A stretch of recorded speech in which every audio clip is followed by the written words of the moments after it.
প্ৰকাশ পালে আত্মসহায়ক গোটৰ জিলা ভিত্তিক তালিকা হয় হাতে হাতে লাভ কৰিব চেক কোনটো জিলাত কোনটো সমষ্টিত কিমান তাৰিখে গোটৰ চেক বিতৰণ কৰিব সবিশেষ জানিব পাৰিব আজিৰ এই ভিডিঅ'টোৰ জৰিয়তে হয় আত্মসহায়ক গোটৰ মহিলাসকলৰ বেংক একাউণ্টত লাভ কৰিব 10,000 কোটি টকা মোবাইল ফোনৰ জৰিয়তে চেক কৰিব পাৰিব গোটৰ তালিকা হয় জিলাই জিলাই তালিকা প্ৰকাশ কৰিছে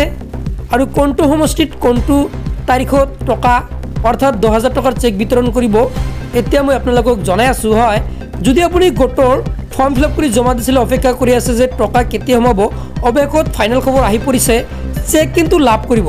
তাৰ বাবে ভিডিঅ ডেসক্ৰিপশন বক্সত চাওক আপোনালোকে এটা হোৱাটছআপ গ্ৰুপৰ লিংক দিয়া আছে তাতে ক্লিক কৰি আপুনি এই পিডিএফটো লাভ কৰিব পাৰিব হয় মই আপোনালোকৰ বাবে জিলা ভিত্তিক যেটো পিডিএফটো মই আপোনালোকক দি ৰাখিম আপোনালোকে ভিডিঅ ডেসক্ৰিপশন বক্সত গৈ আপোনালোকে ডাউনলোড কৰি লৈ লওক হয় আজি এইটো আছিল দিবলগীয়া গুৰুত্বপূৰ্ণ আপডেট আপোনালোকে অতি সোনকালে ডেসক্ৰিপশন বক্সৰ পৰা ডাউনলোড কৰক লিষ্টটো সো আজিলৈ মানে